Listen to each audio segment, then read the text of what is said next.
Assalamualaikum warahmatullahi wabarakatuh. Selamat pagi menjelang siang ya teman-teman. Semoga selalu sehat dan selalu produktif. Ya, pada kesempatan kali ini kita akan membahas berkaitan dengan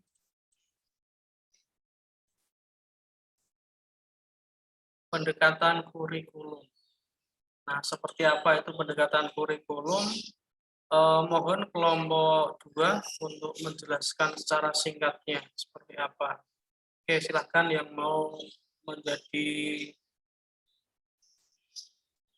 ini speakernya untuk kelompok 2.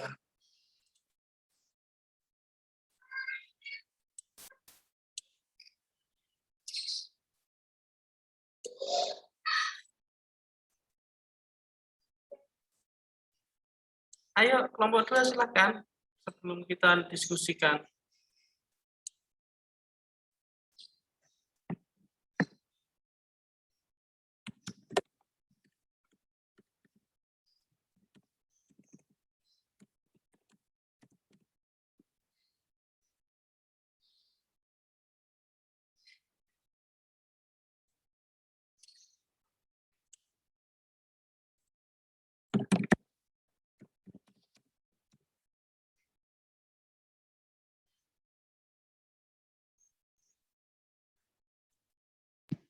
Izin masuk, Pak. Ya, silahkan. Mohon maaf, izin off cam. Sebelumnya saya perwakilan dari kelompok 2 akan mencoba menjelaskan secara singkat. Assalamualaikum warahmatullahi wabarakatuh. Ya, waalaikumsalam warahmatullahi wabarakatuh. Nah, jadi di sini ada pendekatan dari kurikulum. Dari pendekatan kurikulum ini ada beberapa pendekatan, yaitu diantaranya ada kurikulum subjek akademis yang berperan sesuai dengan apa yang dipelajari itu. Kemudian, sebentar ya Pak. Ya. Atau mau saya share screen? Saya jadikan co-host. Boleh Pak. Ya, tapi jangan dibacakan semua ya. Yang intinya saja. Oke, sudah, silahkan.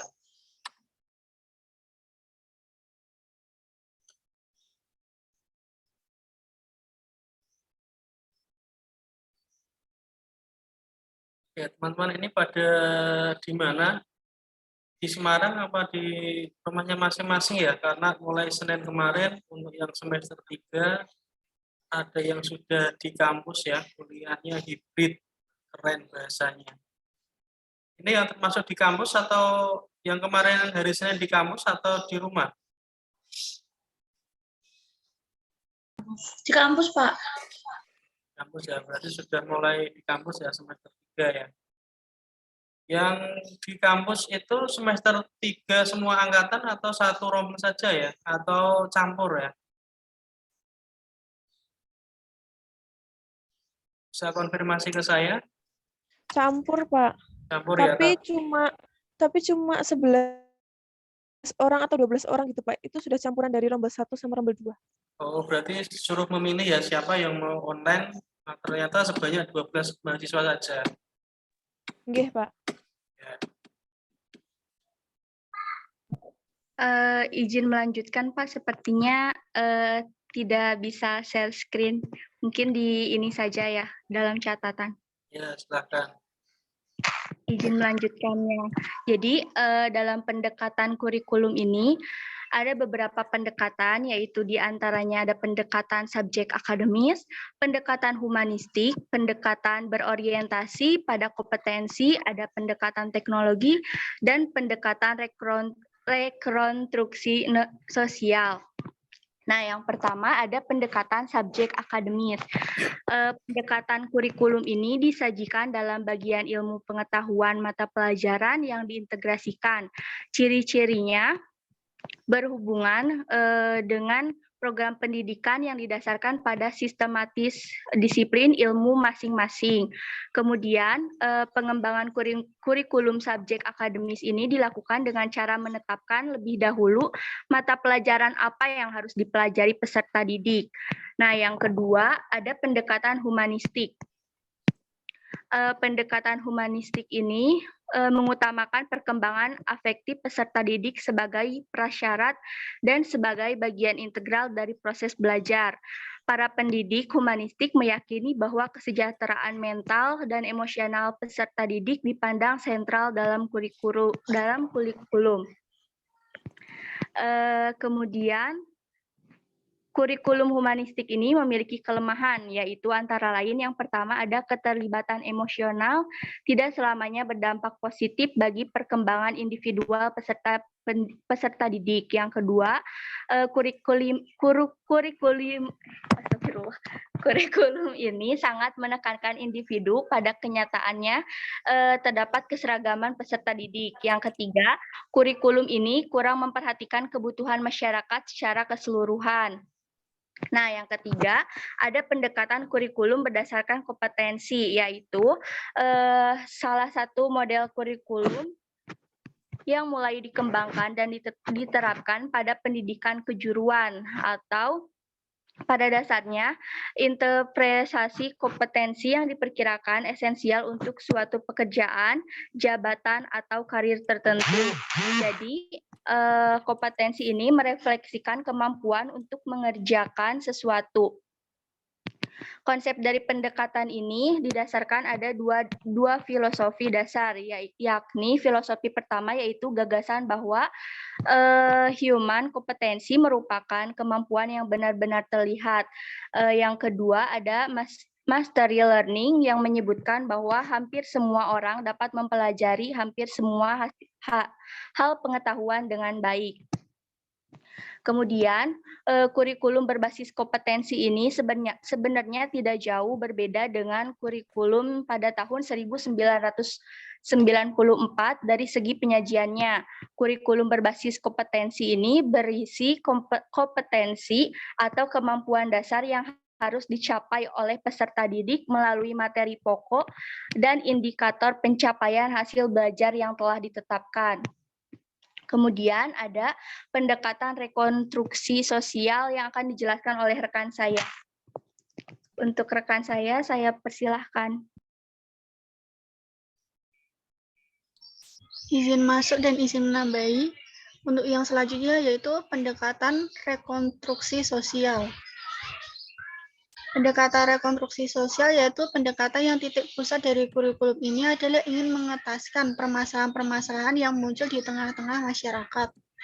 Karena pendidikan bertujuan untuk saling tolong-menolong antar sesama.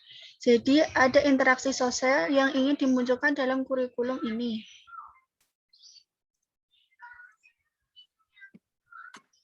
Sehingga pihak sekolah menawarkan lingkungan yang kondusif bagi pembelajaran para siswa, sekolah, mengkonstruksi tatanan yang ada di lingkungan sekolah agar tercipta suasana seperti layaknya kehidupan bermasyarakat. Untuk yang terakhir yaitu pendekatan teknologi. Pendekatan teknologi ini menyusun kurikulum atau program pendidikan bertolak dari analisis kompetensi yang dibutuhkan untuk melaksanakan tugas-tugas tertentu dengan memanfaatkan teknologi yang semakin berkembang. Untuk selanjutnya akan dijelaskan oleh rekan saya.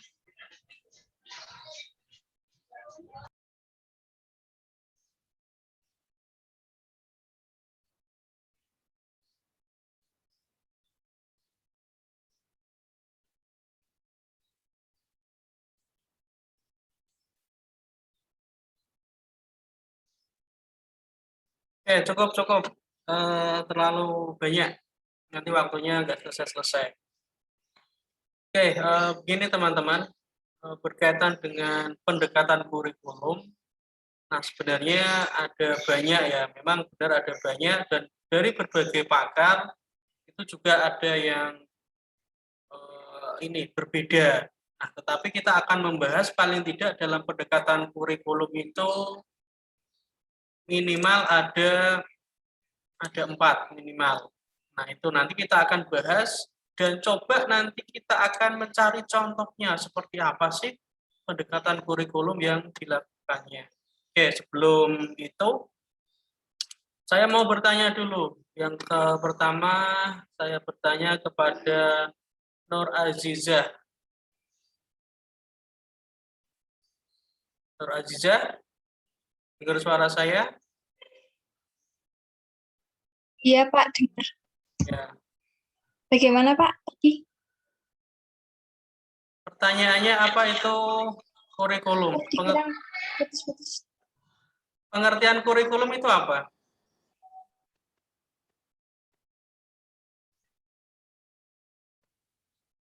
Baik. Kurikulum adalah perangkat mata pelajaran yang digunakan dalam program pendidikan yang berupa rancangan pembelajaran yang akan diberikan kepada peserta didik dalam jenjang pendidikan, Pak. Oke, coba ditambahi Pratama Indra.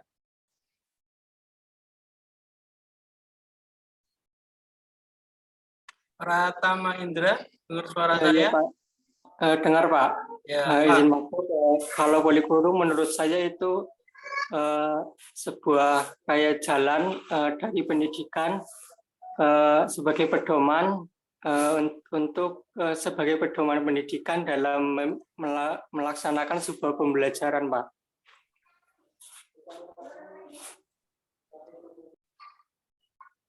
Oke, satu lagi. Menurut siapa ya?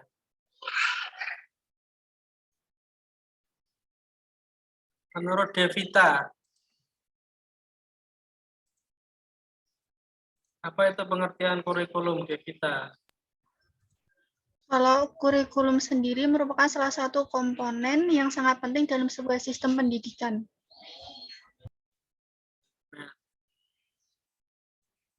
Oke, satu lagi. Saya, Pak. Rahmah Izama.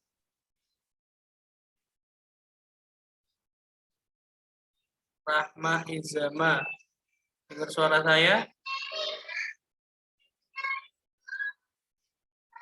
Oke, nggak dengar, soalnya lagi mati. Oke, tadi yang bilang saya Pak siapa ya? Nimas. Saya, Ya, Pak. ya Mas, silakan. Menurut saya kurikulum itu akan berasal dari kata kurire yang berarti berpacu untuk menuju suatu tujuan. Jadinya kurikulum itu adalah sesuatu yang kita pikirkan untuk mencapai suatu tujuan. Dan tujuan yang dimaksud dalam kurikulum ini adalah pendidikan, Pak. Terima kasih. Oke, ya. Oke, teman-teman, ini mata kuliah pengembangan kurikulum ya. Berarti teman-teman harus tahu itu apa pengertian kurikulum dari definisi para pakar. Nah, ini sebenarnya yang harus dipahami untuk kalian semuanya. Oke, ini sebentar lagi kayaknya mau tidur ya. Semoga nanti waktunya tidak sampai tidur. Oke, ini. Hari ini kita membahas tentang pendekatan kurikulum. Nah, ini. Oke, yang pertama adalah kurikulum subjek akademis. Nah, berperan sesuai dengan yang dipelajari. Nah, maksudnya apa ini? Secara sederhananya, kalau kalian itu mempelajari tentang misalnya ya mata kuliah komunikasi sosial atau yang gampang apalagi ya mata kuliah ya udah komunikasi sosial, maka kalian harus berperan sesuai yang dipelajarinya. Kalau komunikasi sosial ya kalian harus menjadi seorang komunikasi sosial, harus dipraktikkan secara langsung. Misalnya kalian mempelajari berkaitan dengan pemberdayaan masyarakat, ya berarti kalian nanti langsung mempraktikkan pemberdayaan masyarakat itu seperti apa. Nah, tidak hanya sekedar teori. Nah, ini adalah pendekatan kurikulum sesuai dengan kurikulum subjek akademis. Oke, saya percepat ya. Yang kedua adalah kurikulum humanistik. Nah, ini pendidikan diarahkan kepada membina manusia. Nah, ini kurikulum secara humanistik ini berarti kurikulum manusia itulah sebagai objeknya. Berarti apapun materi pelajaran itu kita sesuaikan dengan humanistik, sesuai dengan individu masing-masing. Jadi manusia atau peserta didik tidak bisa disamaratakan. Nah, ini belum belum dilakukan di sekolah formal ya. Kalau kurikulum subjek akademis ini mungkin lebih cocok, lebih condong ke ini di perguruan tinggi atau mahasiswa. Kalau kurikulum humanistik ini lebih condong ke ini pembelajaran alternatif. Kalau kalian pernah dengar yang namanya komunitas belajar Toriah atau Ibah itu di Salatiga ya, itu pendekatan kurikulumnya menggunakan humanistik. Nah, karena apa? Karena di sana itu silahkan kalian belajar sesuai dengan potensi kalian masing-masing. Nah, materi itu dinomor 2-kan. Yang penting peserta didik itu belajar sesuai dengan hobinya, sesuai dengan kesenangannya, sesuai dengan keinginannya. Materi berkaitan dengan mata pelajaran itu dinomor 2-kan. Nah, ini. Nah, nanti kira-kira kalian memilih yang mana atau yang paling baik yang mana? Terserah kalian nanti ya. Nanti di akhir silahkan nanti kalian resume berkaitan dengan pendekatan kurikulum ini. Oke, terus yang ketiga kurikulum rekonstruksi sosial. Nah, ini berkaitan dengan memperhatikan problema-problema atau problem-problem di masyarakat itu seperti apa. Nah, itu dipelajari atau mata pelajaran yang ada di sekolah atau mungkin mata kuliah yang ada di perguruan tinggi itu disesuaikan. Mungkin kasusnya, mungkin contoh-contohnya itu disesuaikan dengan keadaan lingkungan sekitar. Nah, seperti itu. Tidak hanya sekedar teori dan itu dihafalkan, tidak sekedar itu ya. Nah, ini juga menurut saya lebih condong ke perguruan tinggi. Terus yang ketiga, teknologi dan kurikulum. Nah, berkaitan dengan teknologi itu berkaitan dengan alat dan juga berkaitan dengan sistem. Nah, pendekatan kurikulum juga diperhatikan ya sesuai dengan perkembangan zaman. Nah, sekarang ini pendekatan kurikulum lebih ke online.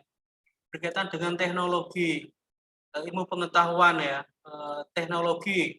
Alat-alatnya apa ya? Alatnya nanti bisa menggunakan laptop, komputer, perangkat keras intinya. Dan yang kedua berkaitan dengan sistem atau software-nya. Nah, ini biasanya yang kita kenal adalah menggunakan Elena atau Google Class, Google apa, dan lain sebagainya. Nah, ini adalah pendekatan-pendekatan kurikulum yang perlu kita pelajari.